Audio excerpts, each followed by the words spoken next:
Hi friends, welcome to Kalai Samaiyal. நம்ம video எதை பற்றி பார்க்க போகிறோம்னு பார்த்தீங்கன்னா அவரைக்காய். இதில் வந்து காரக்குழம்பு சாதத்துக்கு தோசைக்கு எப்படி செய்யலாங்கிறத பார்க்கலாம்.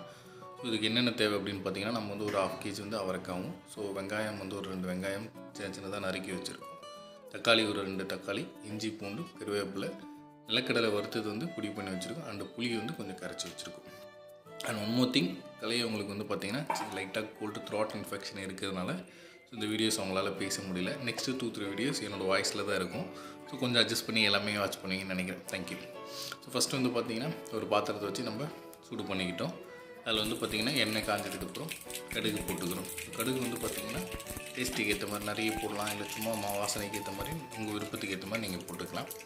அடுத்து வந்து பார்த்திங்கன்னா கருவேப்பிலை சேர்த்துக்குவோங்க. கருவேப்பிலோட பெனிஃபிட் என்ன மெயினாக பார்த்தீங்கன்னா முடி வளர்கிறதுக்கு ரொம்ப ஹெல்ப்ஃபுல்லாக இருக்கும். எல்லா ஃபுட்லேயுமே முடிஞ்ச வரைக்கும் கருவேப்பிலை ஆட் பண்ணிக்கோங்க. அதனால் வந்து நம்ம சமையல் வீடியோஸ்லையுமே மெஜாரிட்டி எல்லாத்துலேயுமே வந்து கருவேப்பிலை நம்ம ஆட் பண்ணுவோம். அடுத்து வந்து பார்த்திங்கன்னா ஆனியன் நம்ம சோப் பண்ணி வச்சுருந்தோம். அந்த ஆனியன் இதில் போட்டு நல்லா பொன்னிறமாக வர அளவுக்கு ரொம்ப தீஞ்சு போகாமல் இருக்கிற மாதிரி கொஞ்சம் ஃப்ரை பண்ணி எடுத்துக்கோங்க. அடுத்து வந்து பார்த்திங்கன்னா நம்ம டொமேட்டோ சோப் பண்ணி வச்சுருந்தோம் இல்லையா, டொமேட்டோ இதுக்கு வந்து பார்த்திங்கன்னா உங்களுக்கு ரொம்ப புளிப்புத்தன்மையோடு வேணும் அப்படின்னு ஆல்ரெடி நம்ம புளி கரைச்சி வச்சுருக்கோம். அது இல்லாமல் உங்களுக்கு தக்காளிலேயே ரொம்ப புளிப்பாக வேணும் அப்படின்னா அந்த டேஸ்ட்டில் நீங்கள் சாப்பிடுவீங்கன்னா இன்னொரு தக்காளி எக்ஸ்ட்ரா ஆட் பண்ணிக்கலாம், தப்பு இல்லை.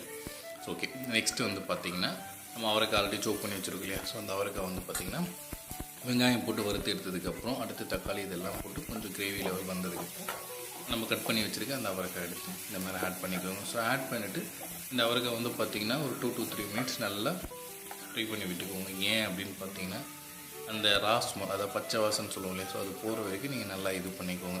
அப்போ தான் வந்து சாம்பார் குதிச்சதுக்கப்புறம் அந்த பச்சை ஸ்மெல் எப்பயுமே வராது. அண்ட் ஆல்சோ நெக்ஸ்ட் வந்து பார்த்திங்கன்னா இஞ்சி பூண்டு பேஸ்ட். இது நம்ம ரெடி பண்ணி வச்சுருக்கோம். நம்ம எப்பவுமே நார்மலாக செய்கிறதுனால இஞ்சி பூண்டு இதெல்லாம் தனித்தனியாக எடுத்து அதை இடித்து வச்சுருக்கோம். இதை ஆட் பண்ணி அதுக்கு ஒரு நல்லா மிக்ஸ் பண்ணி விட்டுக்கோங்க.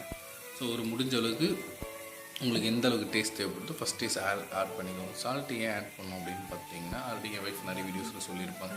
நம்ம இனிஷியலாகவே சால்ட் ஆட் பண்ணோம் அப்படின்னு பார்த்தீங்கன்னா அது வந்து சீக்கிரமாக அந்த வேகிற டைமை குறைச்சிட்டோம். மெயின் திங் அதுதான். அண்ட் ஆல்சோ சால்ட்டோட இது வந்து ரொம்ப மிக்ஸ் ஆகிக்கும் நம்ம எந்த வெஜிடபிள் கூட போட்டோம். அடுத்து வந்து பார்த்திங்கன்னா நம்ம டேஸ்ட்டுக்காக கொஞ்சம் மஞ்சள் ஆட் பண்ணிக்கலாம். மஞ்சத்தூளோட இன்னொரு எஃபெக்ட் வந்து பார்த்திங்கன்னா பிளட் பியூரிஃபிகேஷன், ரத்தத்தை சுத்திகரிக்க தன்மை வந்து மஞ்சத்தூளுக்கு ரொம்ப அதிகம். அதனால் நீங்கள் எல்லா ஃபுட்லையுமே முடிஞ்ச வரைக்கும் மஞ்சத்தூளும் ஆட் பண்ணிக்கலாம், சரிங்களா. ஃபஸ்ட்டு இப்போ நம்ம இது எல்லாமே ஆட் பண்ணியாச்சு. ஓரளவுக்கு வதக்கி எடுத்தாச்சு. அந்த பச்சை ஸ்மெல் போகிற வரைக்கும் வதக்கி எடுத்துகிட்டு ஒரு பதம் வந்ததுக்கு அப்புறமா வந்து பார்த்திங்கன்னா நம்ம ஆல்ரெடி வந்து பார்த்திங்கன்னா புளி கரைச்சி வச்சுருக்கோம். புளி ஊற்றிக்கலாம். இதில் 2 ஸ்டெப் இருக்குது. ஃபஸ்ட்டு நீங்கள் இப்போ வேக வச்சுட்டு மிளகாத்தூள், உப்பு இதெல்லாம் போட்டு முடிச்சதுக்கப்புறம் ஓரளவுக்கு கொதித்து வந்ததுக்கப்புறம் நீங்கள் லாஸ்ட்டாகவும் புளியை ஆட் பண்ணிக்கலாம். இல்லை காய் நல்லா வதக்கி எடுத்ததுக்கப்புறம் புளியை ஆட் பண்ணிட்டு அதுக்கப்புறம் மிளகாத்தூள் இது எல்லாமே போட்டுட்டு வந்து பார்த்திங்கன்னா நீங்கள் வாட்டர் ஆட் பண்ணிக்கலாம். வாட்டர் ஆட் பண்ணதுக்கப்புறம் உங்களுக்கு ஒரு பதம் வந்துடும். நம்ம அடுத்து வந்து பார்த்திங்கன்னா நமக்கு டைம் ஒரு 5 to 10 minutes வந்து பார்த்திங்கன்னா நம்ம நல்லா மூடி வச்சுட்டோம்னா சீக்கிரமாக வெந்துக்கும், சரிங்களா. சீக்கிரமாக வெந்துக்கும். ஒரு 5 to 10 minutes கழிச்சு நம்ம மூடி வச்சதை எடுத்து பார்க்குறோம். இந்த அளவுக்கு நல்லா வெந்திருக்கு.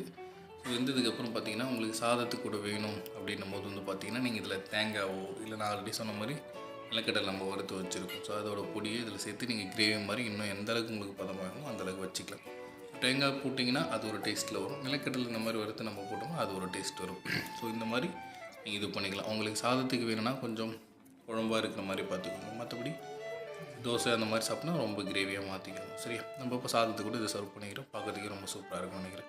நீங்களும் உங்கள் வீட்டில் இதை ட்ரை பண்ணி பாருங்கள். பார்த்துட்டு நம்ம கமெண்ட் செக்ஷனில் வந்து எப்படி இருக்குன்னு சொல்லுங்கள். தேங்க்யூ ஃபார் வாட்சிங் கலை சமையல். உங்களோட சப்போர்ட் எங்களுக்கு தேவை.